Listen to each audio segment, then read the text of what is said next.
আসসালামু আলাইকুম এভরিওয়ান। আজকে আমি বানাবো নেহারি, বাট আমি এটার নাম দিয়েছি পেশোয়ারি বিফ নেহারি। কারণ এই নেহারির গরুর পায়ার সেটার সাথে আমি কিছু সলিড মাংসও দেবো, যেটা পেশোয়ারি বিফে ইউজ করা হয়। তো লেটস সি কীভাবে আমি বানাই এটা। নেহারি বানাতে যেটা সব থেকে মূল কষ্ট সেটা হচ্ছে এটা ধৌতকরণ, মিনস এটাকে ক্লিন করাটা। তো আমি এটা অনেকক্ষণ সময় নিয়ে প্রথমে এই বক্সে যখন রেখেছি, এটা অলরেডি ধোয়া অবস্থায় রেখেছি, ধুয়েছি অনেকক্ষণ। তারপর আমি একটা একটা করে মাংস আর হাত দিয়ে পিস নিয়ে নিয়ে ভালো মতো চেক করে করে পানি নিচে অনেকক্ষণ ধুয়ে ধুয়ে দিলাম। তারপর বাটিটা ভালো মতো ক্লিন করে হাঁড়িটার মাংসগুলোকে আবার পানিতে ধুলাম, ধুয়ে যেটা দিয়ে আমি থাকবো সেটা আরেকবার ধুয়ে এর মধ্যে মাংসগুলো দিলাম, ভালো মতো করে আবার ধুচ্ছি, কারণ আমি একটু কুতকুতা ধোয়াধুয়ি নিয়ে না আমার কাছে ফিল হয়, আমি জানি না আমার থেকেও বেশি কেউ হতে পারে, বাট ইটস ওকে।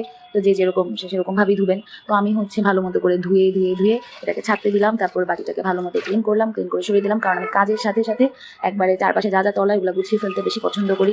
যেমন হাতের কাছে সব ময়লা পড়ে থাকবে আর আমি ওভাবে রানবো, আমি এটা আমার পার্সোনালি আমার পছন্দ না। তো পানিটা ছেঁকে যাওয়ার পরে আমি আরেক ধোয়া দিলাম, মনের খুশি মেটাতে, যে না কোনোভাবেই যেন আমার কাছে ফিল না হয় যে সামান্য ধোয়া কম হয়েছে। আমি যেহেতু নেহারিটা আজকে প্রেশার কুকারে রান্না করব, তাই আমি এই ক্লিন করা মাংস আর পায়াটাকে, নেহারির যে গরুর পা, এগুলোকে প্রেশার কুকারে দিয়ে আদা রসুন পেস্ট, দেন আমার পেঁয়াজ আর রসুন আমি বেরেস্তার মতো করে একটু নরম করে রেখে দিই, যে কোনো তরকারিতে দেওয়ার জন্য, তাড়াতাড়ি হওয়ার জন্য। তো ওইটা দিয়ে দিলাম কতখানি, তারপরে কাঁচা পেঁয়াজ দিয়ে দিলাম পরিমিত, তারপর দিলাম দারচিনি, তেজপাতা, তারপর দিলাম গরম মশলা, জিরা গুঁড়া, তারপর সামান্য হলুদের পরিমাণটা আমি একটু কম দিচ্ছি, নেহারিতে না দিলেও চলে, তো আমি দিলাম মাংসের মতো করেই। তারপর দিলাম পরিমিত, যেহেতু আমার বাচ্চারা খাবে, তো পরিমিত ঝাল। তারপর একটু চাট মশলা দিয়ে ধনিয়া গুঁড়া দিলাম হালকা, চাট মশলা ধনিয়া গুঁড়া এগুলো একটু অল্প দিলাম। তারপরে আপনার স্বাদ অনুযায়ী লবণ দিয়ে দিলাম। আর ঝালটাকে একটু যেহেতু কম দিচ্ছি অন্য ঝাল, এই কারণে গোলমরিচটা আমি বাচ্চাদের খাবারে দিই, গোলমরিচ দিলাম। তারপর ঘি দিলাম, ঘি দিয়ে আমরা যেহেতু একটু নিজেরাও কন্ট্রোলে আছি, তাই ঘি দেওয়ার পর আমি সামান্য একটু তেল অ্যাড করবো এর মধ্যে, নর্মাল সাদা তেল, যেটা সয়াবিন তেল আমরা ইউজ করি। পুরোটা ঘি দিইনি, যেহেতু প্রেশার হাই হয়েও যেতে পারে। সো আর এর মধ্যে থেকেই অনেক তেল বের হয়। সো তারপরে আমি খাবার পানি সেটা দিয়ে দিলাম 2 মগ ভরে। আমার কাছে যতটুকু মনে হচ্ছে যে প্রেশার কুকারে এতটুকু দিলে ঠিক হয়, এটা আপনাদের প্রয়োজন অনুসারে আপনারা দিয়ে নেবেন। দেওয়ার পর একটু নাড়াচাড়া করে ছোটো একটা চামচ দিয়ে ব্যাস হয়ে গেল এই ক্লিন করা আর বসিয়ে দেওয়া, দ্যাটস ইট। এই রান্নার মধ্যে আর কোনো রকম আহামরি কিছু নেই।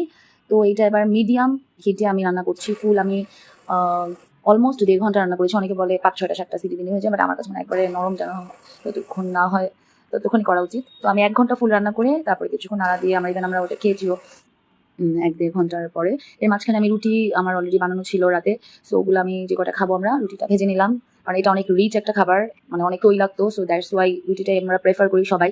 তারপরে এই যে 1 ঘন্টা পর খোলার পর যেটা দেখছেন এটা, তারপর আমি অবশ্য আরও কিছুক্ষণ জাল দিয়েছি, একটু পানি অ্যাড করেছি, লবণ টেস্ট করেছি যে ঠিক আছে কিনা।